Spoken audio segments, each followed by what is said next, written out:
پیطرس بخاری کا مختصر تعارف۔ پیطرس بخاری 1 اکتوبر 1898 کو پشاور میں پیدا ہوئے۔ ان کا اصل نام سید احمد شاہ تھا۔ ان کے والد کا نام اسد اللہ شاہ بخاری تھا۔ انہوں نے گورنمنٹ کالج لاہور سے انگریزی زبان و ادب میں ایم اے کی ڈگری حاصل کی۔ وہ 1922 میں گورنمنٹ کالج لاہور کے شعبہ انگریزی میں انگریزی زبان و ادب کے لیکچرر کے طور پر منتخب ہوئے۔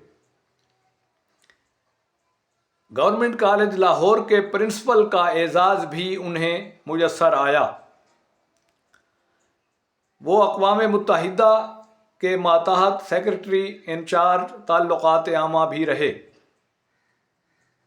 پیطرس بخاری لیاقت علی خان کے ساتھ امریکہ اور کینیڈا کے دورے پر بھی گئے۔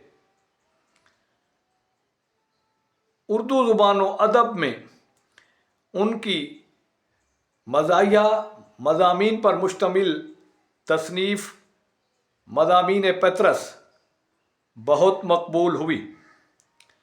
مضامین پیطرس میں 11 مضامین ہیں۔ ان 11 مضامین کی تفصیل کچھ یوں ہے۔ نمبر 1، سویرے جو کل آنکھ میری کھلی۔ 2، ہاسٹل میں پڑھنا۔ 3، لاہور کا جغرافیہ۔ 4، مرحوم کی یاد میں۔ 5، اردو کی آخری کتاب۔ 6، مرید پور کا پیر۔ 7، سینما کا عشق۔ 8، انجام بخیر۔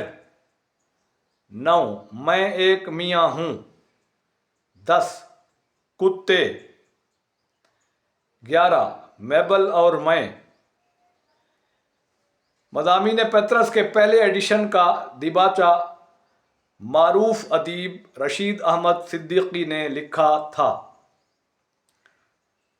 پیطرس بخاری 5 دسمبر 1958 کو نیو یارک میں انتقال کر گئے۔